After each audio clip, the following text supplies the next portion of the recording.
Great, thank you very much. Lovely introduction. So I'm really delighted to be here today, and it's my first virtual kind of live conference. So it's a very interesting experience so far, really going quite smooth. And we know that it's been a very long day today for all of you, and also yesterday as part of the EIT Urban Mobility virtual summit. So we hope to have finish up with basically a little bit of a bang, something exciting for you. So today we basically have a presentation from 4 of the winning teams from the InnovaCity hackathon event, a program from EIT Urban Mobility. So what I want to give at the very, very beginning is just a little introduction about what we're about with InnovaCity. And there's 3 main points. So what we tried to offer as value for all of the participants that took place, not just from Europe, but also from Israel, is skills and knowledge, but also experience around design thinking. And this is a methodology really focused on helping to allow entrepreneurs to focus on what's really important, which is delivering value and helping to solve problems of an actual customer. So a strong focus on talking to those customers and then trying to get feedback from them when they have developed a particular solution. So this is what we provide. And the second point really is that we have a strong relationship with the different cities that hosted these different hackathons throughout Europe and in Israel, because we want to make sure that any solutions that are being developed are really focused on, applicable solutions that actually can make a difference to the world. So these cities provide the challenges for us, and that's the context within which the teams will be able to develop their particular solutions, something that could actually be used hopefully by the cities in the future. And I'm really looking forward to having a chance for you to be able to see the 4 of those solutions later on today. The third point then is basically who we're focusing on. So we use the term entrepreneurs quite broadly, and we focus on the municipality staff themselves to equip them with the skills and experience around design thinking. We also focus on, within that context, professionals from the urban mobility space, so also focusing on entrepreneurship as well. And we also focus on startups or young entrepreneurs or students that are eager to be able to collaborate with these other individuals from the municipality or from the professional field to be able to develop these particular solutions. If you go to the next slide, please. Great, and these are 4 partners, so the main partners of the InnovaCity program with EIT Urban Mobility. I come from Unternehmertum, which is the German word for entrepreneurship. It's an entrepreneurship center based in Munich in Germany. We have Technion, a very famous university from Israel. We have the Aalto Executive Education Professional Development Department here as well from Helsinki in Finland. And then finally, we also have the Polytechnica University of the Catalonia focused in Barcelona in Spain. So these are the 4 partners, and within each of these partners, they also bring a regional municipality or a municipality body which supports us with providing those kind of city challenges for the teams to be able to develop their solutions for something that's actually meaningful for them. If you go to the next slide, please. Great, so these are the 3 different events that we ran this year. We had planned originally to do physical events and to do this in 4 different cities across Europe and in Israel. But basically we had to postpone and delay slightly the start of this particular project and switch to a virtual event, which thankfully went off extremely well and actually opened up participation to people that normally wouldn't have been able to take part in this particular program. So to kick things off, we started at the end of September and focused on challenges from both Munich City as well as Barcelona City. Next, then we focused on challenges from HelsinKEY. The Transportation Authority provided 2 key challenges for those participants to tackle. And then finally, we had our most recent event with Tel Aviv-Yafo, with challenges directly from the city focused around the area of housing. So what we did for these 4 individual challenges focused on different kind of regional cities, but participation from an international group, the teams basically tried to come up with innovative solutions, discuss with those different key stakeholders from those particular cities, virtually, of course.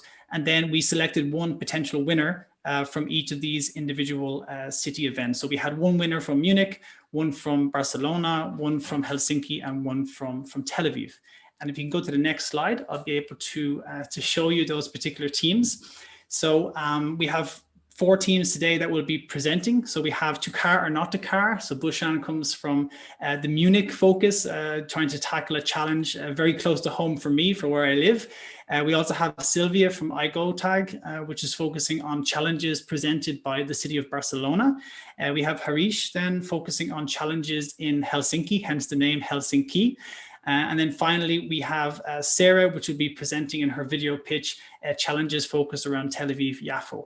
So these are the 4 teams that are going to present today. So I'm really excited. We're almost done for my introduction. So if you can bear with me just for a second, we'll be able to move forward. And if you could please move to the next slide. Fantastic. So finally, I just wanted to introduce the jury. So we have 1 representative from each of the partners that are taking part of the project and helping to run and manage all of this. It really couldn't have been done without all of these core partners. So I myself, of course, as I already mentioned, coming from Unternehmertum, the Entrepreneurship Center in Munich, in Germany. We have Offer, which comes from Technion. We have Professor Joseph Larriba-Pey from the Polytechnica University of Catalonia. And then we also have Timo Heikkinen from Aalto Executive Education University. And so these are the 4 jury members that have already pre-screened the videos and the pitches from the particular teams. And we'll be making our final decision after we present all of those particular pitches. And if you could move to the next slide, I'll be able to show you just a quick overview of what the actual schedule will look like for the next couple of minutes. So each of the teams will be presenting a 3-minute video pitch. It's been pre-recorded to make sure there's no potential delay in the video feed or any technical issues. After each of those videos, then we will have a 5-minute Q&A. It'll be focused mainly on questions from the jury. But of course, if you do have feedback, if you do have ideas, if you know of potential competitors, or if you want to support these teams, please make sure to be active in the chat and to post your questions. We may not get to them in the 5 minutes, but the teams will be able to receive that feedback from your side. This is a great opportunity for the teams to present in such a big audience. And we will have time at the very end, after we announce the winners, to be able to have a little bit more time and chance to answer some of the questions from the audience. So please be active as you go through. We would really appreciate, from the team's perspective, to have as many opinions, whether it's positive or constructive, to be able to help them move forward. So after each of these 3-minute video pitches, we'll be able to have the 5-minute Q&A from the jury. We cycle through the 4 different teams, and then afterwards the jury will take about 5 to 6 minutes to make their decision in a separate room. We'll take a little break so you can all grab a coffee or grab a glass of wine to celebrate the end of the summit, and then we'll come back in and we'll be able to announce the winners with a little bit more time for a Q&A from the audience. So, and that's everything from my side. And what I would love to do now is really play you the first video. So the first team that I'm going to present, it's a video done by Bhushan, and it's the team To Car or Not to Car, focusing on the challenges presented by Munich City. So if you could play the first video, please, that would be fantastic.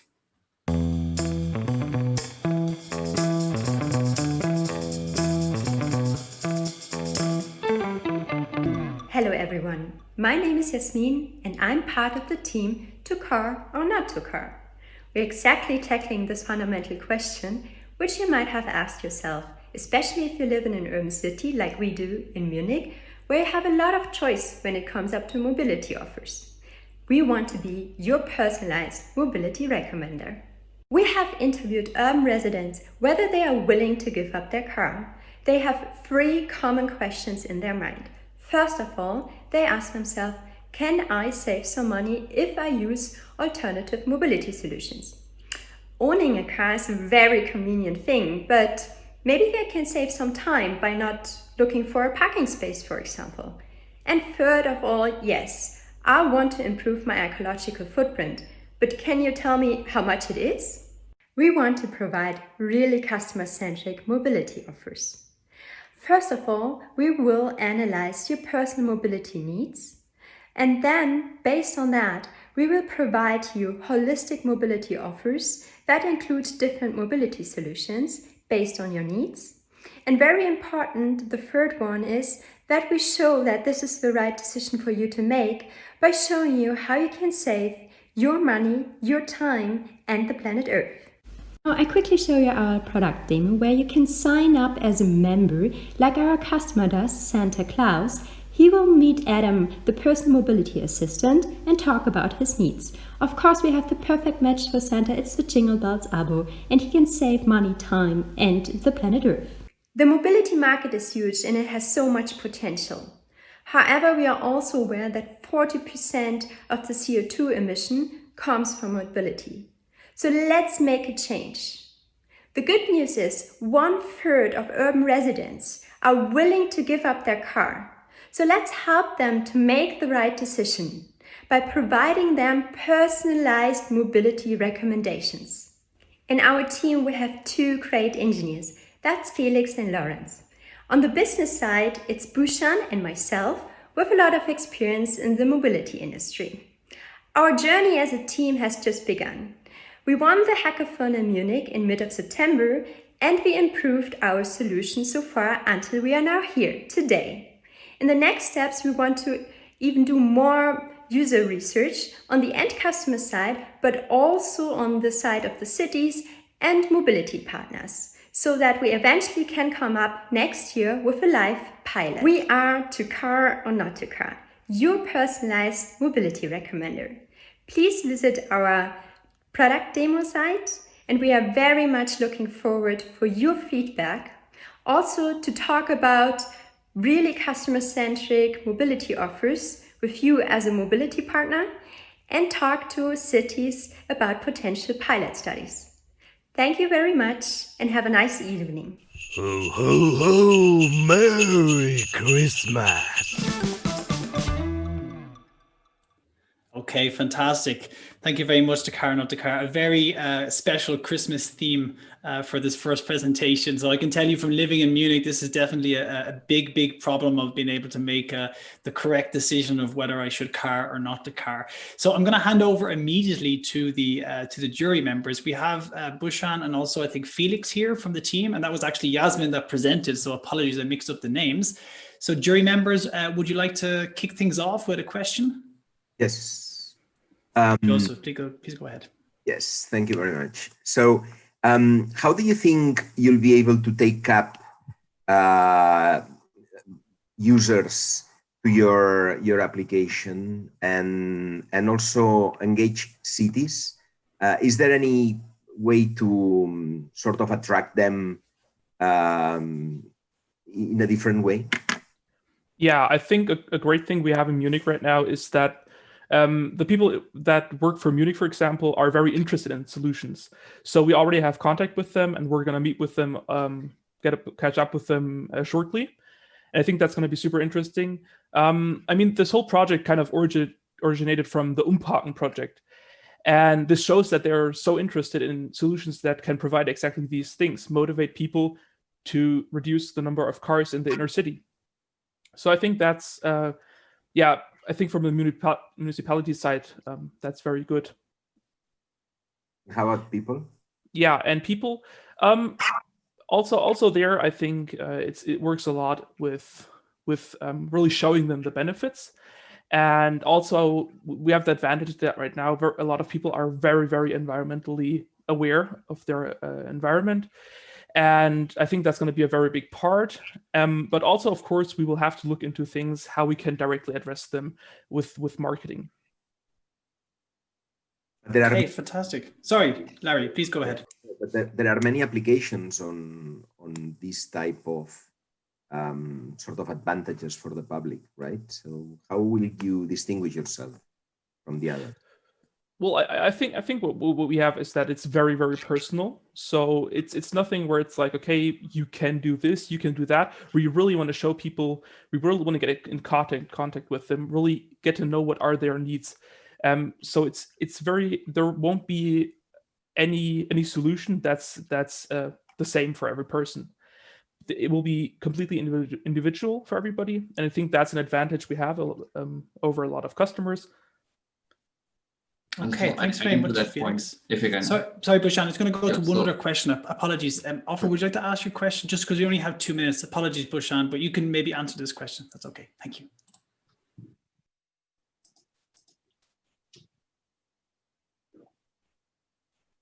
You're muted, Offer. Sorry. Okay, sorry.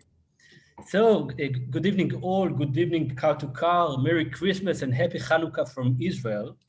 I would like to know in what way your solution will incentivize saving our planet over the other type of a solution that you're offering. Yeah, absolutely. Because see, the point is currently people are going directly, buying the car, and the cars are just sitting there and all that. But we want to actually show the people. So when we had a quick survey, so what we understand, people actually, make their decision based on their money. So we want to actually first of all show them if there are so many options out there that we can combine and give you like a personalized recommendation. So from that you can save money. And of course, when you're not, don't need to have a car yourself, and then how you will be able to, save the environment as well. And of course, we have the data, of course, for specific mode of transport, how much CO2 you are burning. And based on that, the choice they make on our app, we'll be able to save them or tell them, this is the amount of environment you're saving based on some certain factors. Thank you.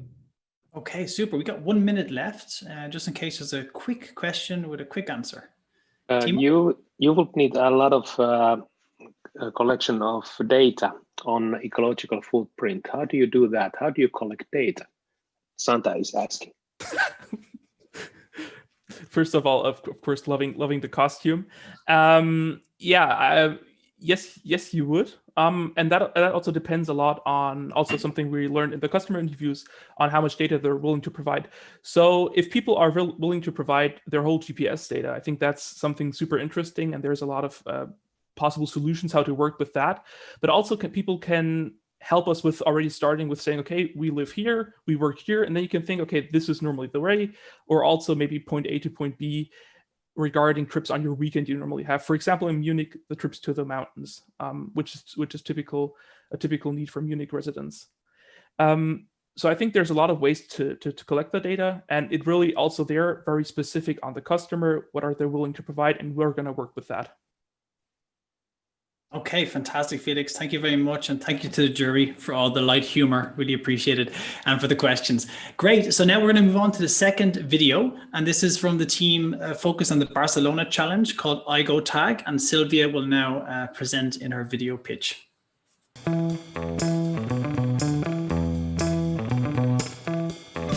Hi everyone, I'm Silvia and I'm a co-founder of iGoTag. Today we'll be showing you how we make a commute safer through anonymous citizen participation. Before showing you our solution, I would like to walk you through the problems that we have found with public transport. People fear to use it during the pandemic. There is an increase of private car users, and also lower income workers can't afford other alternatives.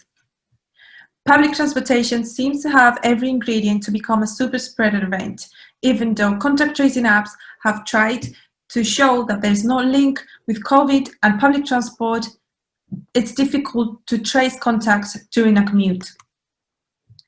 What other problems can people face beyond this pandemic?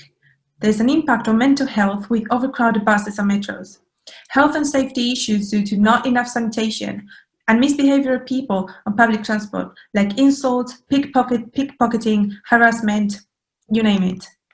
What is iGoTag? iGoTag is an incentive-based crowdsourcing platform that enables users to report any issues during their commute and get incentives for that.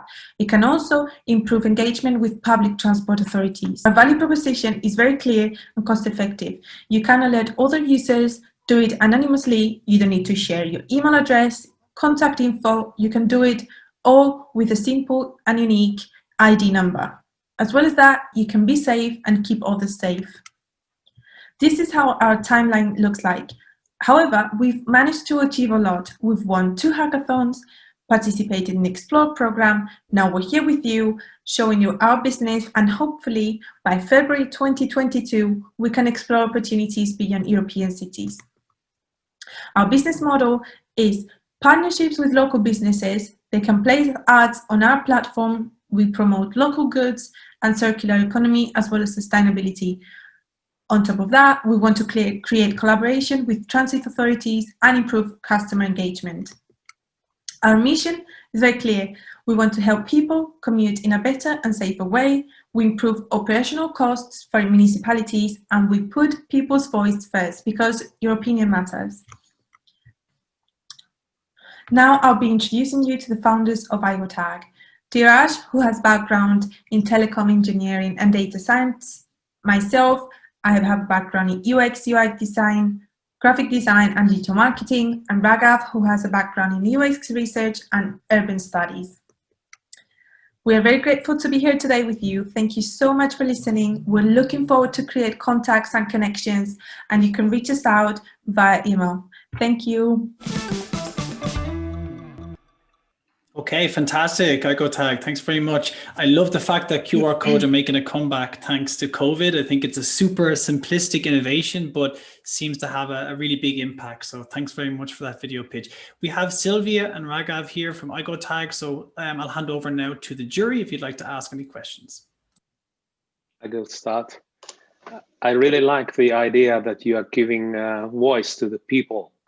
But sometimes the voice of the people, it's not so nice. So it might be that they will post negative comments. And if something really bad happens, that can actually lead into a kind of damage of the image of public transportation. So, and that will reduce the use of public transportation. How you tackle this problem?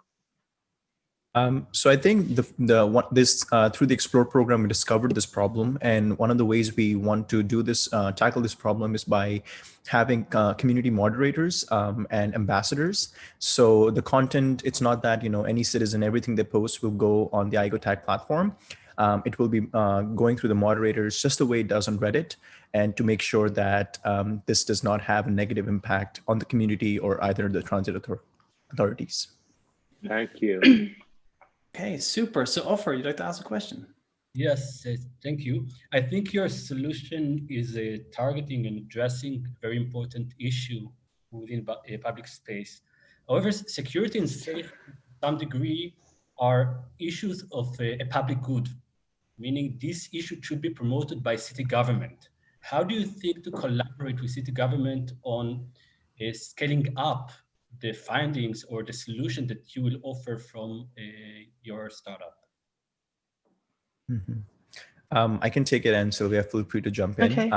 So I think the biggest value for the city authorities is the operational cost. Right now, it's very easy for us to complement the comments and the, with the images. And so if there's anything, let's say, in a public, in a city, there are many things going on, and it improves the response time for emergency and first responders. And our biggest pitch to the cities is that, of course, they should care about the safety of the citizens, but I think there's a financial benefit to them. And I think that's why, that's how we plan to get the cities on board. And of course, overall, if down the line beyond the pandemic, we see, cities can use this to attract tourists and market themselves as a safe place to interact with the public spaces. So I think those are the two things, so tourists and financial benefits. Thank you. Okay, the last question is on my side. You talked about the cities, but how about citizens? How about people? How they are going to be engaged? Because as you know, people are fed up with lots of mobile apps. And at the same time, if they don't receive anything in exchange for the value they give, it's difficult to engage them. So that's a question. So one of the ways that we want, we planning to get people on board is by incentivizing them every time they help the iGoTag platform, whether it's reporting something that's happened. And that could be by, giving discounts on public transport, or even local businesses as well, because I think this can move beyond public transport as well. It can be I don't know, big supermarkets or any space outside the public transport. If the companies can, because we're trying to promote local businesses as well, so they can also offer people discounts if they partner with iGoTag. So that would be a way of incentivizing.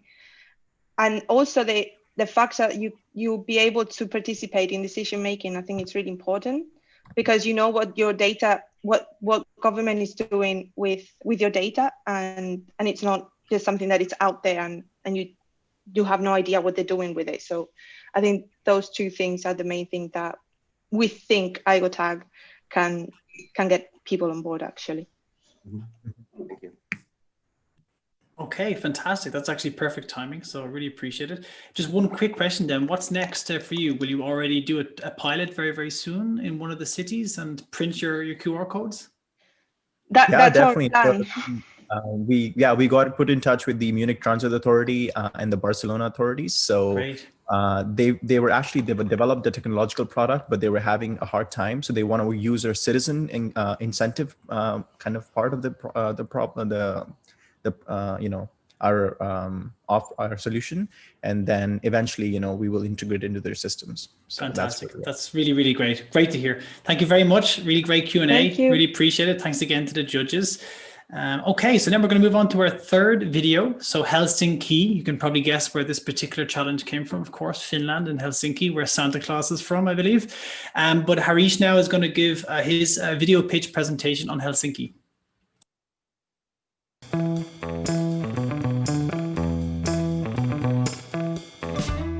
Hi everyone, we are Team HelsinKEY and we are going to show you how we unlock your inner hero. Throughout the world, public transportation has seen a drastic reduction in usage during the corona pandemic. To increase the usage again, the public transit companies reduced the ticket prices, but this didn't increase the usage, because the price was never a problem. When we spoke to the users in the city of Helsinki, Finland, they were more concerned about the mask usage, crowded transport, and cleanliness. Meet Kirsten, one of our users in Helsinki. She's just terrified of crowded buses and the behavior of other people. We realized that to help Kirsten, we need to focus on her psychological fear, and for this, we propose a three-step solution.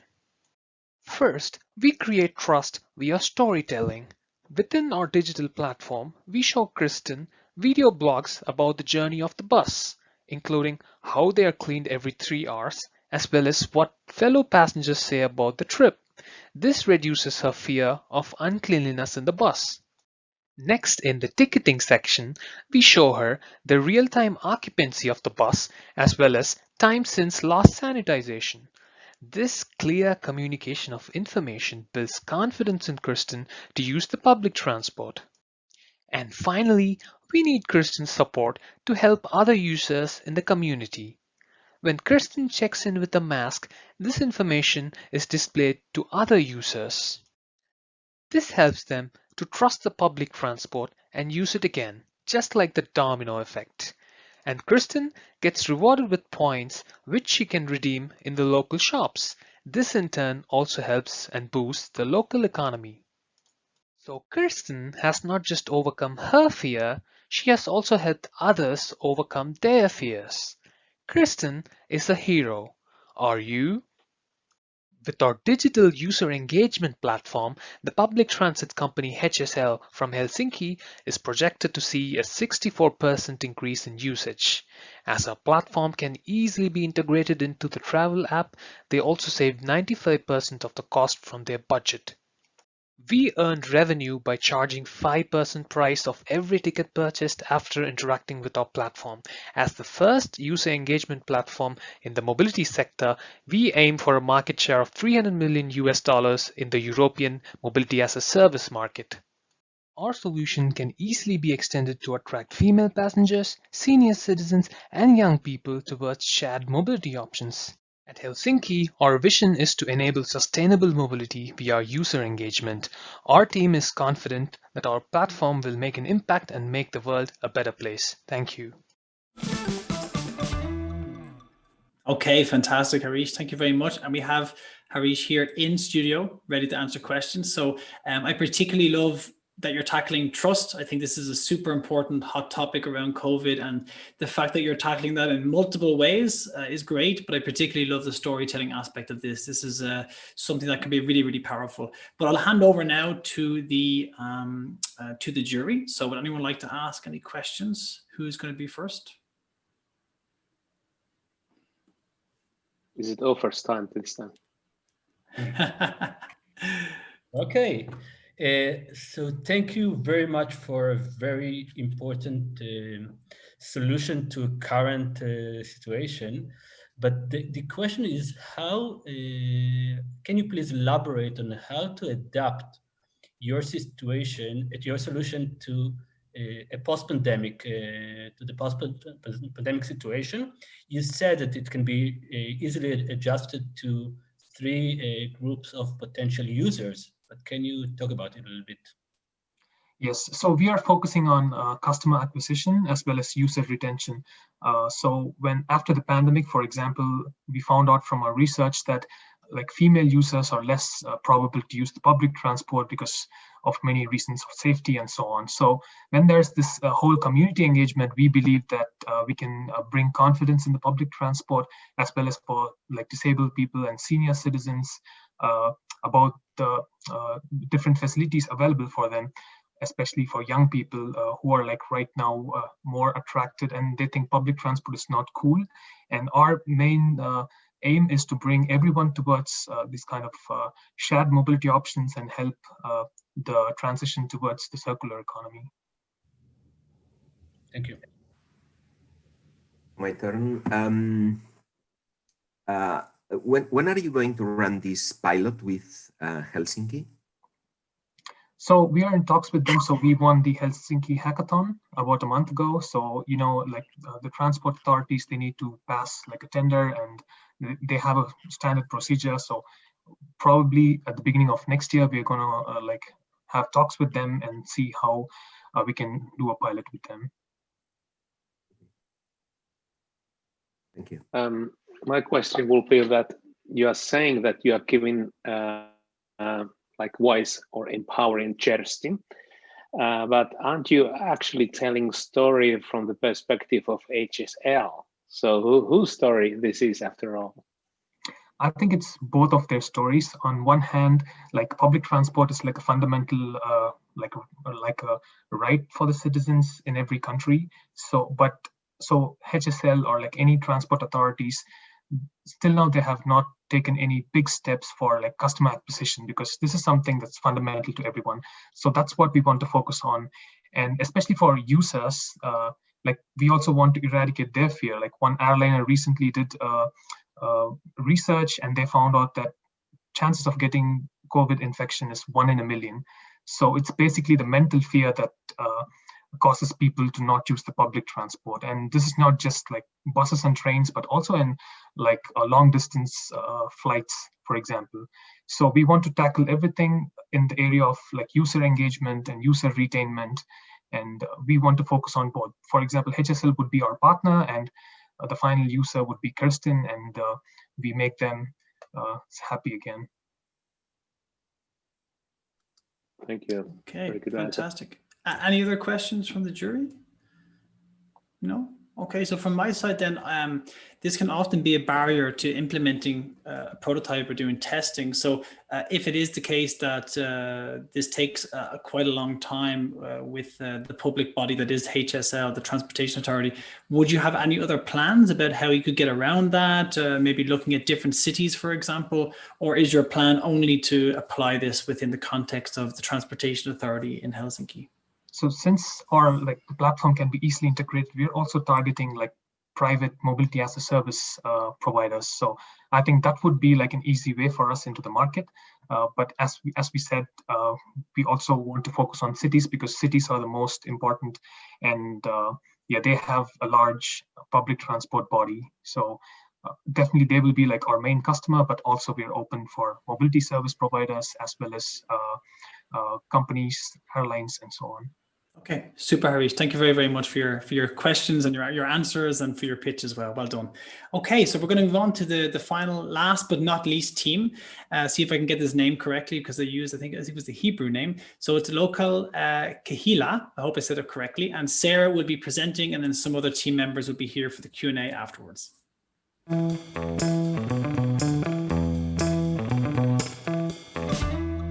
Hello, I'm Sara from Team Local kehhee-LAH. Now picture this. New York in the 1980s is highly crowded with super expensive rents. Tel Aviv is a new New York. Tel Aviv is currently 88% more expensive than other cities around the world. Here's how living in Tel Aviv feels like. Rental costs are too high, mobility solutions are not satisfactory, and for the majority of low and middle income residents, it's difficult to continue financially sustaining themselves, and they're planning to move away. That's why we, Team Local kehhee-LAH, have developed a smart app solution that connects communities at their fingertips. We would like you to meet Adam. Adam is a 35-year-old living in Florentine, southern Tel Aviv. He works as a security guard in the city center. He has a family that he needs to support. But due to the crazy high living expenses in the city, he's considering moving out of Tel Aviv. With our app, we connect Adam to a sustainable shared community around him, consisting of a cluster of connected households with shared services. This leads to cutting down household expenses both on an individual and community levels. And by collaboration with private transport service providers, the municipality and local community partners, this will lead to more end-user engagement of the transport services offered in Tel Aviv. First, the app shows communities around Adam.